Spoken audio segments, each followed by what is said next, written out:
Hello students, welcome to our channel vision Guru. So ఇవాళ మనం 10th class new text book, అవునండి. So అంటే next academic ఇయర్కి new text book అనమాట. మనకి ఈ ఇయర్ 9th క్లాస్ ఎలా అయితే చేంజ్ అయిందో నెక్స్ట్ ఇయర్ మనకి 10th క్లాస్ బుక్ అనేది కూడా చేంజ్ అవుతుంది. అంటే ఇప్పుడు మనం చదువుకుంటున్నటువంటి బరస్తే బాధలు ఈ లెసన్స్ ఏవి ఉండవు. మనం 9th క్లాస్కి స్పర్శ్ 1 చదువుకున్నాం కదా. సో 10th క్లాస్కి వచ్చేసరికి స్పర్శ్ 2 అనేది బుక్ చేంజ్ అవుతుంది. సో ఆ టెక్స్ట్ బుక్స్కి సంబంధించి నేను ఫస్ట్ లెసన్ని ఇవాళ చెప్పబోతున్నాను. సో ఎవరైతే అడ్వాన్స్ 10th స్టార్ట్ చేస్తున్నారో, లేకపోతే హాలిడేస్లో ప్రిపేర్ అవ్వాలి, న్యూ టెక్స్ట్ బుక్ కొంచెం కష్టంగా ఉంటుంది, డిఫికల్ట్గా ఉంటుంది, 9th క్లాస్ మాకు కష్టంగా అనిపించింది, 10th బిఫోరే మేము నేర్చుకోవాలి అనుకుంటున్నారో, ఎవరైతే ముందుగా ప్రిపేర్ అయ్యి పిల్లలకి ఇంకా చక్కగా చెప్పాలి అనుకుంటున్నారో వాళ్ళందరికీ కూడా చాలా ఈజీగా ఉండేటట్లుగా, సులభంగా అర్థమయ్యేటట్లుగా నేను దీంట్లో వివరణ ఇవ్వడం జరుగుతుంది. అయితే దీనికి సంబంధించి మనము కావ్యఖండ్లో ఫస్ట్ లెసన్ అని ఫస్ట్ పోయం గురించి చెప్పుకుంటాము. స్పర్శ్ 2లో మనకి ఫస్ట్ లెసన్ ఫస్ట్ పోయం వచ్చేసి కబీర్ రాసినటువంటి సాఖీలో మనకి కొన్ని దోహాలు రాయడం జరిగింది. వాటి గురించి మనం ఇవాళ తెలుసుకుందాం. సో ఫస్ట్ అయితే మనము కబీర్ దాస్ గురించి కొంచెం ఇన్ఫర్మేషన్ ఇక్కడ ఇచ్చున్నారు. కబీర్ ఉన్కా జన్మ కబ్ హువా హై और उनकी मृत्यु कब हुई है. సో ఆయన ఎప్పుడు పుట్టారు, ఎప్పుడు మరణించారు అనేది ఇక్కడ ఇవ్వడం జరిగింది. 1398 में उनका जन्म हुआ और 1518 में उनकी मृत्यु हुई. సో 1398లో జన్మించారు, అలాగే 1518లో ఆయన మరణించారు అని చెప్పేసి ఇక్కడ ఇవ్వడం జరిగింది. కబీర్ కా జన్మ 1398 में काशी में हुआ माना जाता है. गुरु रामानंद के शिष्य कबीर ने 120 वर्ष की आयु पाई. जीवन के अंतिम कुछ वर्ष महगर में बिताए और वही चिरनिद्रा में लीन हो गए. చూడండి, సో ఇక్కడ ఏంటి అంటే ఈ కవులంతా కూడా ఎప్పుడు జన్మించారు, ఎప్పుడు మరణించారు మీరు గమనించినట్లయితే ఒక్కొక్క టెక్స్ట్ బుక్లో ఒక్కొక్క ఇయర్ ఉంటుంది, ఒక్కొక్క చోట ఒక్కొక్కలాగా రాసుంటారు. ఇవన్నీ ఏంటి అంటే పర్టికులర్గా ప్రూఫ్స్ ఏమీ లేవు. సో కాబట్టి మనం చదువుకునేటప్పుడు మన టెక్స్ట్ బుక్లో ఏదైతే ఇచ్చున్నారో దాన్ని మనం ఫాలో అయిపోవడమే. ఇక్కడైతే మనకి కబీర్ దాస్ ఎప్పుడు జన్మించారని ఇచ్చారు, 1398లో జన్మించారు అని చెప్పేసి భావిస్తున్నట్లుగా ఇచ్చారు. సో గురు రామానంద్ శిష్యుడైనటువంటి కబీర్ దాస్ 120 సంవత్సరాల వరకు జీవించారు అని కూడా చెప్పుకుంటారట. అలాగే ఆయన జీవితంలోని చివరి సమయం అంటే అంతిమ్ కుచ్ వర్ష్, చివరి కొన్ని సంవత్సరాలు మగర్లో గడిపారట. అక్కడే ఆయన చిరనిద్ర అంటే శాశ్వత నిద్రలోకి, అంటే అక్కడ ఆయన చనిపోయారు అని చెప్తున్నారు. కబీర్ కా आविर्भाव ऐसे समय में हुआ था जब राजनीतिक, धार्मिक और सामाजिक क्रांतियां अपने चरम पर थी. कबीर क्रांतदर्शी कवि थे. उनकी कविता में गहरी सामाजिक चेतना प्रकट होती है. उनकी कविता सहज ही मर्म को छू लेती है. एक ओर धर्म के ब्रह्माडंबरों पर उन्होंने गहरी और तीखी चोट की है, तो दूसरी ओर आत्मा परमात्मा के विरह मिलन के भावपूर्ण गीत गाए हैं. कबीर शास्त्रीय ज्ञान की अपेक्षा अनुभव ज्ञान को अधिक महत्व देते हैं. उनका विश्वास सत्संग में था और वे मानते थे कि ईश्वर एक है, वह निर्विराकार है, अरूप है. कबीर की भाषा पूर्वी जनपद की भाषा थी. उन्होंने जनचेतना और जनभावनाओं को अपने शब्द और साखियों के माध्यम से जन जन तक पहुंचाया है. అయితే ఈయన ఎప్పుడు అందరికీ తెలిసారు, కొంచెం మంచి పొజిషన్లోకి ఎప్పుడు వచ్చారు అంటే ఎప్పుడైతే ఈ రాజకీయ పరంగా, మతపరంగా, సామాజిక విప్లవాలు ఇవన్నీ పీక్ స్టేజ్లో ఉన్నాయో అప్పుడు ఈయన విప్లవ కవిగా ఆవిర్భవించారనమాట. సో అయితే ఈయన రాసేటువంటి కవిత్వాలు ఎలా ఉంటాయి అంటే చాలా ఈజీగా మనసుల్ని హత్తుకునేలాగా, అంటే హృదయాన్ని సులభంగా టచ్ చేసేలాగా ఉంటాయి. ఒకవైపు మతానికి సంబంధించి మతాలకి సంబంధించినటువంటి దుష్ప్రభావాలపై ఆయన రాస్తున్నా కూడా అటు దాడి చేస్తున్నా అనే తర్వాత ఇంకొక వైపు ఎలా రాస్తారు, భగవంతుడితో ఉన్నటువంటి ఆ విరహం, అంటే భగవంతుడికి దూరం అయిపోవడం వల్ల ఎలా మనం ఫీల్ అవుతాము, సో భగవంతుడితో కలిసిపోయినప్పుడు మనము ఎలా ఉంటాము, ఇలాంటి వాటికి సంబంధించి కూడా ఈయన పాటలు రాసేవారు, కవితలు రాసేవారు అనమాట. అలాగే ఇంకా కబీర్ దాస్ శాస్త్రీయ జ్ఞానం కంటే కూడా అనుభవ జ్ఞానానికి ఎక్కువ ఇంపార్టెన్స్ ఇస్తారనమాట. నెక్స్ట్ ఆయన ఏం నమ్మేవారు, దేవుడు ఒక్కడే, ఆయన నిరాకారుడు, నిర్విరాకార్ హై, అరూప్ హై. సో ఆకారం లేనటువంటి వాడు దేవుడు అని ఆయన నమ్ముతారు. नेक्स्ट पाठ प्रवेश में हम देखेंगे साखी शब्द साक्षी शब्द का ही तद्भव रूप है. साक्षी शब्द साक्ष्य से बना है जिसका अर्थ होता है प्रत्यक्ष ज्ञान. यह प्रत्यक्ष ज्ञान गुरु शिष्य को प्रदान करता है. संत संप्रदाय में अनुभव ज्ञान की ही महत्ता है, शास्त्रीय ज्ञान की नहीं. कबीर का अनुभव क्षेत्र विस्तृत था. कबीर जगह जगह भ्रमण कर प्रत्यक्ष ज्ञान प्राप्त करते थे. अतः उनके द्वारा रचित साखियों में अवधी, राजस्थानी, भोजपुरी और पंजाबी भाषाओं के शब्दों का प्रभाव स्पष्ट दिखाई पड़ता है. इसी कारण उनकी भाषा को पचमेल खिचड़ी कहा जाता है. कबीर की भाषा को सधुक्कड़ी भी कहा जाता है. साखी वस्तुतः दोहा छंद ही है जिसका लक्षण है 13 और 11 के विश्राम से 24 मात्रा. प्रस्तुत पाठ की साखियां प्रमाण है कि सत्य की साक्षी देता हुआ ही गुरु शिष्य को जीवन के तत्वज्ञान की शिक्षा देता है. यह शिक्षा जितनी प्रभावपूर्ण होती है उतनी ही याद रह जाने योग्य भी. అయితే మన లెసన్ నేమ్ సాఖి అని చెప్పుకున్నాం కదా మనం. అయితే ఈ సాఖి అనేటువంటి పదం సాక్షి అనే పదానికి తద్భవ రూపం. తత్సం తద్భవ చెప్పుకుంటాం కదా. సో అలాగా సాక్షి అనే పదానికి తద్భవ రూపమే ఈ సాఖి అనేటువంటి వర్డ్. సాక్షి అంటే ఏంటి? ఇది ఎక్కడి నుంచి వచ్చింది? సాక్ష్యం అంటాం కదా. సో దాని నుంచి ఇది వచ్చిందనమాట. అంటే ప్రత్యక్ష జ్ఞానం. ఎలా అయితే ఒక గురువు తన శిష్యుడికి ప్రత్యక్ష జ్ఞానాన్ని పంచుతాడో, సో అలాగా అంటే మనం ఇందాకే చెప్పుకున్నాం కబీర్ దాస్ శాస్త్రీయ జ్ఞానం కంటే కూడా అనుభవ జ్ఞానానికి ఇంపార్టెన్స్ ఇస్తారు అని చెప్పేసి. సో అలాగా ఈ కబీర్ దాస్ ఒక ప్లేస్లో నుండి ఇంకొక ప్లేస్లోకి ఇలాగా అంటే రకరకాల ప్రాంతాలకి ప్రయాణించి అక్కడ ఉండేటువంటి ఆ మొత్తంగా జ్ఞానాన్ని ఈయన ప్రత్యక్షంగా పొందేవాడు.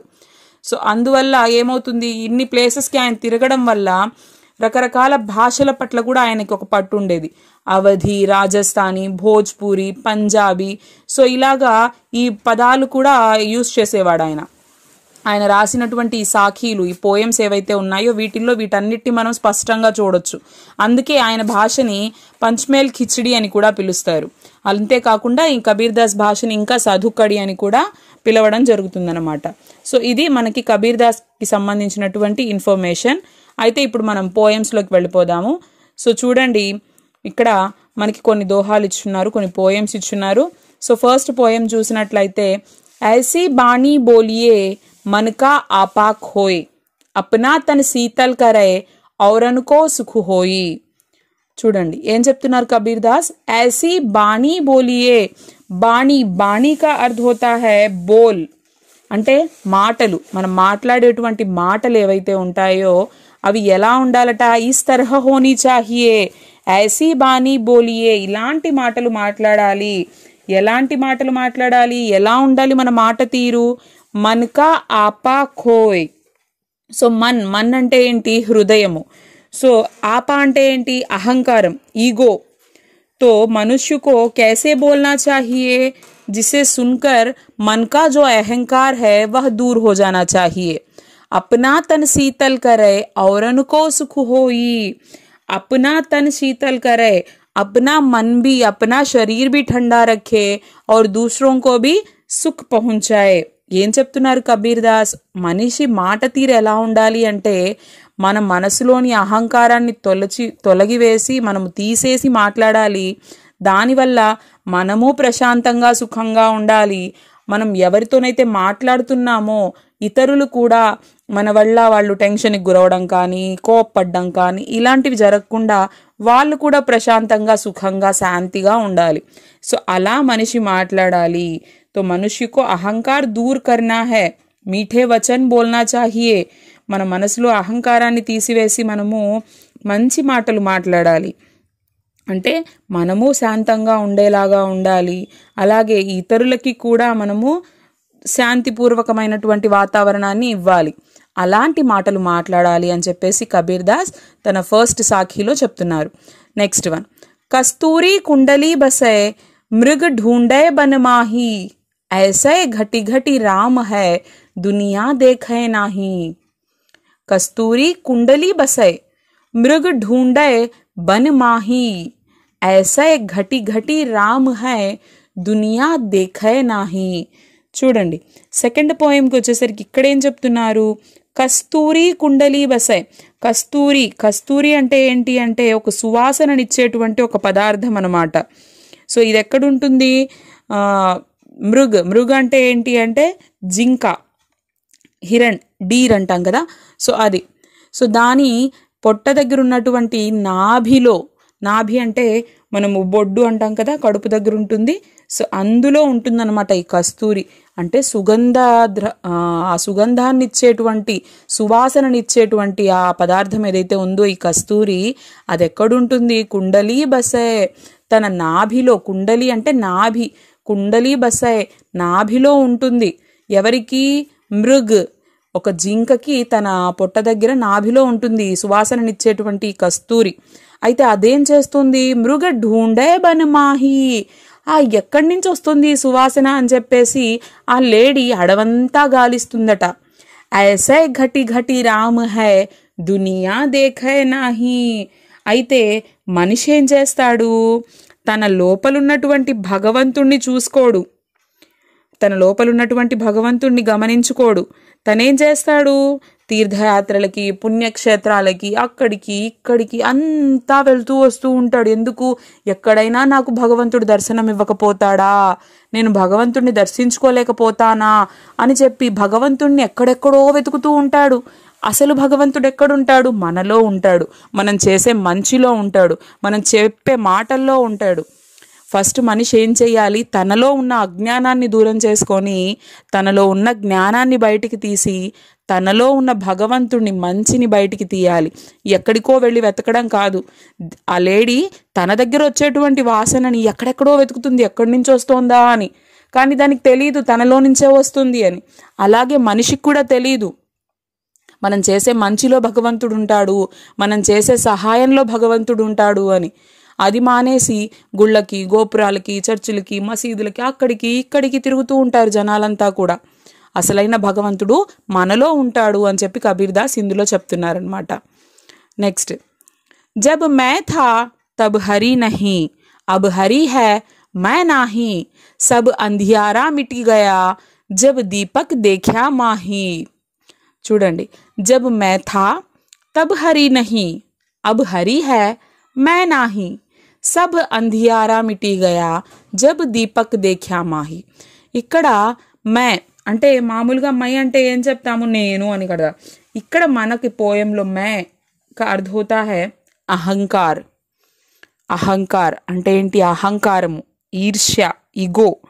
సో జబ్ मै था, ఎప్పుడైతే నేనున్నానో, నేనంటే ఇక్కడ అహంకారం, అహం, ఈర్ష్య. ఎప్పుడైతే ఈర్ష్య అనబడే నేనున్నానో, తబ్ హరి నహీ, అప్పుడు భగవంతుడు లేడు. అబ్ హరి హై मै నహీ, భగవంతుడుంటే ఈర్ష్య అహంకారాలు ఉంటాయా, ఉండవు. అదే చెప్తున్నారు ఇక్కడ. ఎప్పుడైతే మనలో అహం నిండిపోతుందో, అహంకారంతో ఉంటామో, అప్పుడు మనలో భగవంతుడు ఉండడు. ఎప్పుడైతే మనలో భగవంతుడు కొలువుంటాడో అప్పుడు ఆటోమేటిక్గా మనలో చెడు అహంకారాలు, ఈర్ష్య, కోపాలు ఇవేముండవు. జబ్ అంధియారా మిటీ గయా జబ్ దీపక్ దేఖ్యా మాహి. ఎలా, ఎగ్జాంపుల్ ఏం చెప్తున్నారు, సో చీకటిగా ఉంది, డార్క్ రూమ్ అనుకోండి.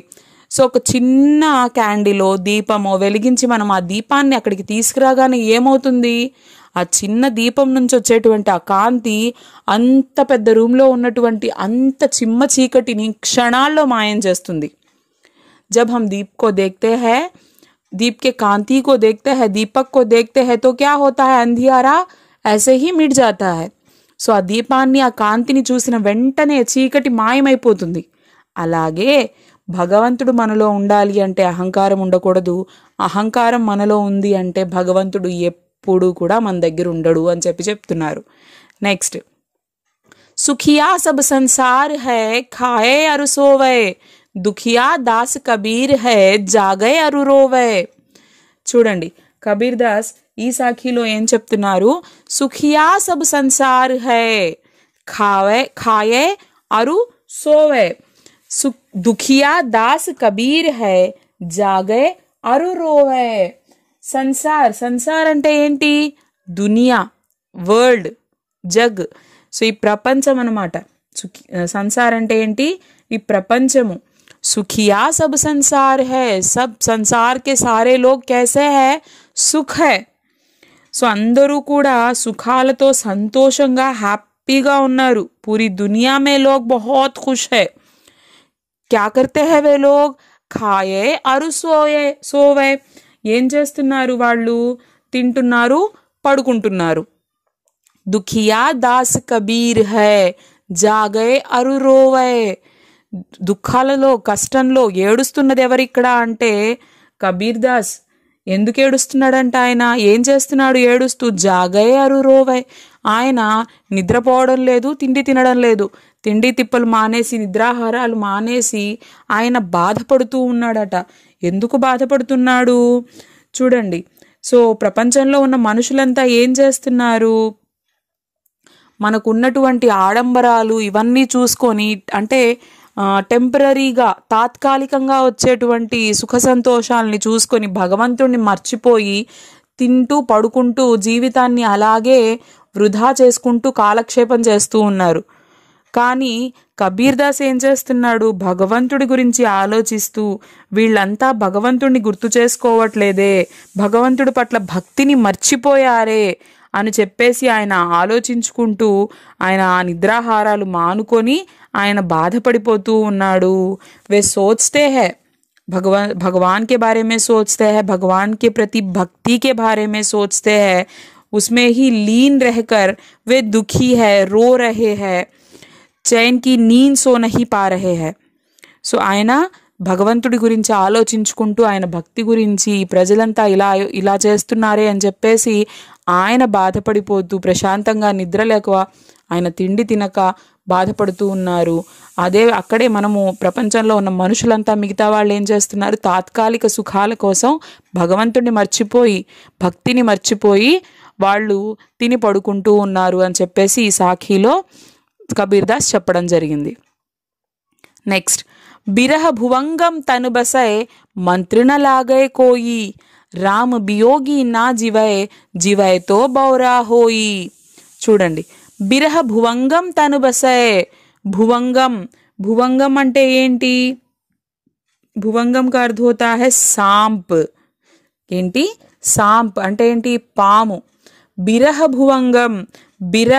బిరహ అంటే ఏంటి? వియోగం, సపరేషన్ అన్నమాట. బిరహ భువంగం తన్ బసై. తన్ కా అర్థ హోతా హై శరీర్.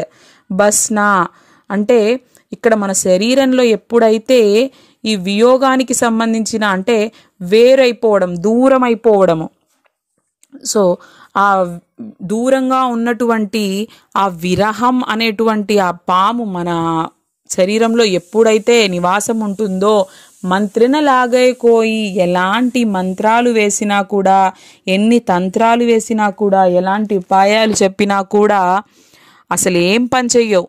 राम बियोगी ना जिवै, जिवै तो बौरा होई. राम से जो वियोग हो गया है, भगवान से जो दूर हो गया है, भगवान से जो अलग होकर जी रहा है, वह जी नहीं सकता. अगर जिएगा तो कैसे जिएगा? पागलों के समान जिएगा. ఏం చెప్తున్నారు? సో విరహంతో ఉన్నటువంటి వాళ్ళకి, ఇప్పుడు సపోజ్ ప్రేమికులు కావచ్చు, స్నేహితులు కావచ్చు, వీళ్ళు దూరంగా ఉన్నప్పుడు ఆ సపరేషన్ని తట్టుకోలేరు. వాళ్ళకి మనం 100 చెప్పినా కూడా వాళ్ళకి అర్థం కాదు. సో అలాంటి స్టేజ్లో ఉంటారు వాళ్ళు. అలాగే राम वियोग जो होता है, राम से जो अलग हो जाता है, बिछड़ता है, मतलब भगवान से जो अलग होकर जीता है, భగవంతుడికి దూరంగా ఎవరైతే బ్రతుకుతూ ఉంటారో, భగవంతుడిని ఎవరైతే మర్చిపోతారో వాళ్ళు బ్రతికి ఉండలేరు. ఒకవేళ బ్రతికి ఉన్నట్లయితే జీవైతో, అగర్ జీవైతో, అగర్ జియేగా తో कैसे जिएगा, ఒకవేళ బ్రతికున్నట్లయితే వాళ్ళు ఎలాంటి బ్రతుకుని బ్రతుకుతారు? బౌరా హోకర్, బౌరాయా జాతా హై అంటే పాగలోంకే సమాన్ హో జాతా హై, ఒక పిచ్చివాడిలాగా, మతి స్థిమితం లేనివాడిలాగా అలాంటి స్థితిలో వాడు బ్రతికుంటాడు, అలాంటి స్థితిలో తన జీవితాన్ని గడుపుతూ ఉంటాడు అని చెప్పేసి కబీర్ దాస్ ఇందులో చెప్తున్నారు. నెక్స్ట్, నిందక్ నేడా రాఖియే ఆంగణి కుటీ బధాయి, बिन साबण पानी बिना निर्मल करे सुभाई निंदक नेड़ा राखिए आंगणी कुटी बधाई बिन साबण पानी बिना निर्मल करे सुभाई निंदक नेड़ा राखिए निंदक निंदक मतलब निंदा करने वाला ఎవరైతే ఊరికే మనల్ని నిందిస్తుంటారో మన తప్పుల్ని ఎత్తి చూపుతూ ఉంటారో వాళ్ళ గురించి చెప్తున్నారు ఇక్కడ. వాళ్ళని ఏం చేయాలట? నేడా రాఖియే, అప్నే పాస్ రఖియే, అప్నే నజ్దీక్ రఖియే. ఎవరైతే తప్పుల్ని ఎత్తి చూపిస్తూ ఉంటారో మన తప్పుల్నే వెతుకుతూ ఉంటారో అలాంటి వాళ్ళని నువ్వు దూరం చేసుకోకు. వాళ్ళని ఎక్కడ ఉంచమంటున్నారు కబీర్ దాస్? నేడా రఖియే, అప్నే పాస్ రఖియే, మనకి దగ్గరలో ఉంచుకోమంటున్నారు. ఆంగణి కుటీ బధాయి, ఆంగణి కుటీ బధాయి, అప్నే ఆంగన్ మే ఏక్ కుటియా బనాకర్ రఖియే. మీ ఇంటికి దగ్గరలోనే వాళ్ళకి వీలైతే నీ ఇంటికి దగ్గరలో అంటే నీ ఇంటి పరిసర ప్రాంతంలో అప్నే ఆంగన్ మే ఏక్ ఘర్ బనాయియే ఉస్కే లియే. కుటీ అంటే ఒక చిన్న కుటీరాన్ని ఏర్పాటు చేసి నీ దగ్గరలో ఉంచుకో అలాంటి వాళ్ళని. ఎందుకు? బిన్ సాబణ్ పాణి బినా నిర్మల్ కరై సుభాయి. ఎందుకంటే మనలో ఉన్నటువంటి చెడు స్వభావం ఏదైతే ఉంటుందో, మనం చేసే తప్పులు ఏవైతే ఉంటాయో వాటన్నిటినీ కూడా బినా సాబున్ और బినా పానీకే నిర్మల్ కర్ దేతే హై వే లోగ్. ఇప్పుడు మన డ్రెస్కో మన షర్ట్కో ఒక మరక అయిందనుకోండి, మనం ఏం చేస్తాం? దాన్ని తీసేయాలంటే సోప్ వేసి వాటర్ వేసి దాన్ని బాగా బ్రష్ చేసి ఉతుకుతాం, అప్పుడే అది క్లీన్ అవుతుంది. అవునా? ఇవేమీ లేకుండానే మరకలతో అంటే చెడు స్వభావంతో ఉన్నటువంటి మన స్వభావము మన గుణాలు ఏవైతే మన తప్పులు ఉంటాయో వీటన్నిటినీ సోప్ లేకుండా వాటర్ లేకుండా క్లీన్ చేసేవాడే ఆ నిందక్. ఎందుకంటే తన మీద కంటే మన మీద కాన్సన్ట్రేషన్ ఎక్కువ ఉంటుంది. ఎప్పుడు వీడు తప్పు చేస్తే నేను చెప్పాలి, నేను ఎత్తి చూపించాలి, నేను వేలెత్తి చూపాలి అని ఉంటాడు. వాడు చెప్తేనే కదా మనకు తెలుస్తుంది.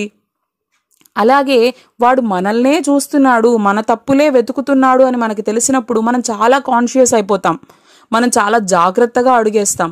ప్రతి చేసే పని ప్రతి దాన్ని కూడా మనం 1కి 4 సార్లు ఆలోచిస్తాం. ఎందుకంటే మనం మిస్టేక్ చేస్తే వాడు చూస్తాడు అని మనకు తెలుసు కాబట్టి. సో కాబట్టి ఆ నిందక్ ఎలాంటి వాడు మన దృష్టిలో? మనకి సాబున్ అంటే సోప్ వాటర్ లేకుండానే మన స్వభావాన్ని కడిగేసి క్లీన్ చేసేటువంటి వాడే ఆ నిందక్. కాబట్టి అలాంటి వాణ్ణి నువ్వు నీ దగ్గరలో ఉంచుకోవాలి అని చెప్తున్నారు. పోథీ పढ़ी पढ़ी जगमुआ पंडित भयान कोई ఏకై అశిర్ పీవ్ కా పढ़ैसु पंडित होई. పోథీ పడి పడి జగుమువా పండిత్ భయాన కోయి ఏకై అశిర్ పీవ్ కా పढ़ैसु పండిత్ హోయి. చూడండి, పోథీ అంటే ఏంటి? ఇక్కడ బుక్ పుస్తకము అని. పढ़ी అంటే పढ़ना.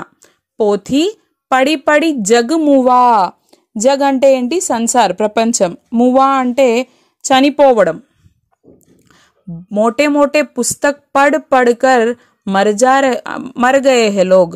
పండిత్ భయాన కోయి అంటే ఇన్ని లావు పుస్తకాలు, చాలా పెద్ద పెద్ద పుస్తకాలన్నీ కూడా చదివి చివరికి వాళ్ళు చనిపోతున్నారు. కానీ పండితులు అవుతున్నారా? జ్ఞానులు అవుతున్నారా? నిజమైన జ్ఞానులు అవుతున్నారా? వాళ్ళకి నిజమైన జ్ఞానం వస్తోందా అంటే రావడం లేదు. ఏకై అశిర్ పీవ్ కా పढ़ैसु పండిత్ హోయి. అశిర్ అంటే ఏంటి అంటే అక్షరము. ఏకై అశిర్ ఏక్ అక్షర్, పీవ్ కా, పీవ్ అంటే ఏంటి? ప్రేమ్ కా. प्रेम का एक अक्षर पढ़ लेने से पढ़ैसु पंडित होई. पढ़ैसु जो पढ़ता है वह क्या हो जाता है? पंडित हो जाता है. నిజమైన జ్ఞానం ఎప్పుడు వస్తుంది? సో ఇతరుల పట్ల ప్రేమ అభిమానము ఎవరికైతే తెలుసుంటాయో ఆ ప్రేమ అనేటువంటి ఆ ఒక్క అక్షరాన్ని ఎవరైతే నిజంగా తెలుసుకుంటారో అతడు నిజమైన జ్ఞానాన్ని సంపాదిస్తాడు. వహీ సబ్సే బడా జ్ఞాని బన్ జాతా హై. जो किताबें पढ़ कर लोगों से मोटी मोटी किताबें लेकर पढ़ कर शिक्षा तो प्राप्त कर लेते हैं, लेकिन सही में वह ज्ञानी नहीं बन सकता. ఎవరైతే కేవలం పుస్తక జ్ఞానాన్ని బట్టి పట్టి తీసుకుంటారో వాళ్ళకి ఆ చదువు అయితే వస్తుంది, కానీ జ్ఞానం అయితే రాదు. వాడు నిజమైన పండితుడు అవ్వలేడు. ఎవరైతే ప్రపంచం పట్ల, మనుషుల పట్ల, భగవంతుడి పట్ల ప్రేమని తెలుసుకుంటాడో, ప్రేమతో ఉంటాడో వాడే నిజమైన జ్ఞాని, తనకే నిజమైన జ్ఞానం అనేది లభిస్తుంది అని చెప్పేసి కబీర్ దాస్ ఇందులో చెప్తున్నారు. హమ్ ఘర్ జాలియా ఆపణా లియా మురాడా హాథీ, అబ్ ఘర్ జాలో తాస్ కా జే చలే హమారే సాథీ. చూడండి, అబ్ ఘర్ జాలియా ఆపణా లియా మురాడా హాథీ, అబ్ ఘర్ జాలో తాస్ కా జే చలే హమారే సాథీ. ఇక్కడ ఏం చెప్తున్నారు? జాలియా అంటే ఏంటి? జాలియా మీన్స్ జలానా. హమ్ ఘర్ జలాతే హై అప్నా, ఆప్నా అంటే అప్నా, అప్నా ఘర్ జలాతే హై. అదేంటి, మన ఇంటిని మనం తగలబెట్టేసుకోవడం ఏంటి అనుకుంటున్నారా? వినండి. సో ఇక్కడ మనకి ఈ వర్డ్స్ చూసినట్లయితే మనం ఇందాక చెప్పుకున్నాం పంచ్మేల్ కిచిడి. సో రకరకాల భాషలకి చెందినటువంటి పదాలని ఇక్కడ యూజ్ చేయడం జరిగింది. తో కబీర్ దాస్ कहते हैं कि मैं मेरा घर तो जला लिया हूँ, लिया मुराड़ा हाथी, हाथ में मैं मुराड़ा लेकर, అంటే కాగడా తీసుకొని నేను నా ఇంటిని కాల్చుకున్నాను. ఇక్కడ ఇంటిని కాల్చుకోవడం అంటే ఏంటి? నా అజ్ఞానాన్ని నేను తొలగించుకున్నాను, నా అజ్ఞానాన్ని నేను తొలగించుకున్నాను, నా తప్పుల్ని నేను తెలుసుకున్నాను, వాటన్నిటినీ నేను దూరం చేసుకున్నాను. సో ज्ञान रूपी जलती हुई लकड़ी को लेकर मैंने क्या किया है, अपने मोह माया को दूर किया है. నేను జ్ఞానము అనేటువంటి ఆ కాగడాన్ని తీసుకొని ఈ ప్రపంచం పట్ల ఆకర్షితునై ఉన్నాను. నేను ఇంతకుముందు ఈ తాత్కాలికమైనటువంటి టెంపరరీ సుఖాలు ఏవైతే ఉంటాయి వాటి పట్ల ఆకర్షితుడినయ్యాను. ఫస్ట్ నేనేం చేశాను? ఈ జ్ఞానం అనేటువంటి కాగడాతో వాటన్నిటినీ కాల్చేశాను, నా అజ్ఞానాన్ని దూరం చేసేసాను. నేను నా అజ్ఞానాన్ని దూరం చేసేసాను, జ్ఞానాన్ని పొందాను. అబ్ ఘర్ జాలో తాస్ కా జే చలే హమారే సాథీ. తాస్ मतलब मैं अब उसका घर जलाना चाहता हूँ. किसका घर जलाना चाहता हूँ? जो मेरे साथ चलना चाहते हैं, मेरे राह पर आना चाहते हैं, उनकी मोह माया को मैं दूर करना चाहता हूँ. అంటే నేను నా అజ్ఞానాన్ని అయితే తొలగించుకున్నాను. ఇప్పుడు నేను ఎవరి ఇంటిని తగలబెట్టాలనుకుంటున్నాను? ఎవరి ఇంటిని అంటే ఇక్కడ ఏంటి? ఎవరి అజ్ఞానాన్ని నేను కాల్చాలనుకుంటున్నాను?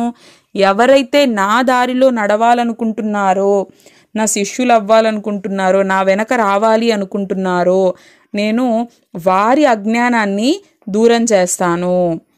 నేను వారి అజ్ఞానాన్ని దూరం చేసి వాళ్ళని నేను భగవంతుడికి దగ్గర చేస్తాను, భగవంతుడి యొక్క దారిలో వాళ్ళని నడిపిస్తాను అని చెప్పేసి కబీర్ దాస్ ఇక్కడ చెప్తున్నారనమాట. సో ఇవి మనకి కబీర్ దాస్ రాసినటువంటి ఫస్ట్ లెసన్ సాఖి అనేటువంటి పోయమ్స్.